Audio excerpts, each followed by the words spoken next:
A mai videóban hoztam pizzás chipset, meg hoztam ilyet, ezt nem tudom, hogy kinyitotta föl, amúgy így, ilyen, amúgy ez ekres. És ezt nem tudom, hogy honnan vette a tesó, meg hol kaptunk dínyét. Kóstoljuk is meg. Jobban csak. Ide rakunk. Nem, a közepén is kidurranhat. Nézd.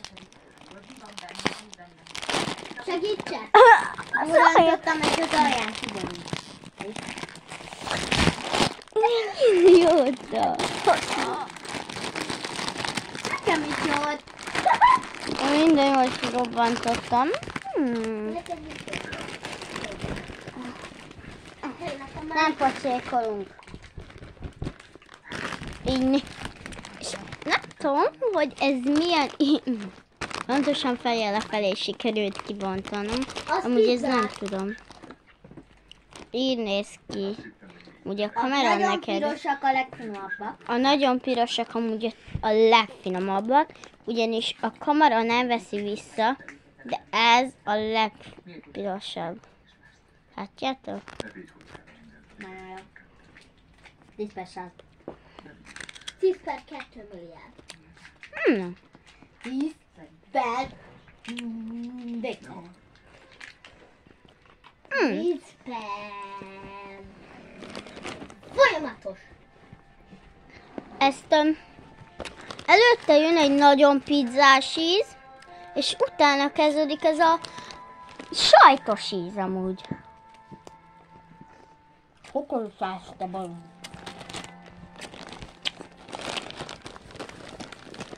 Hát Nekem ez az életem. utána elkezdődik egy ilyen kukoricás lé. Ez legfinomabb. És nem tudom, ilyen 10 per folyamatos, ezt tudni. Nem tudom, milyen amúgy. Én már egyet behangyoltam.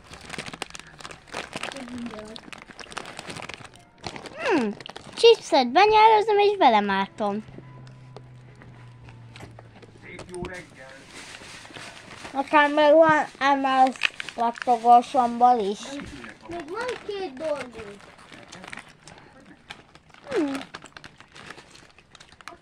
Amúgy, hát nagyon érződik rajta így, de magában sokkal finomabb ez. Ez 10 per 2, ezt elmondom.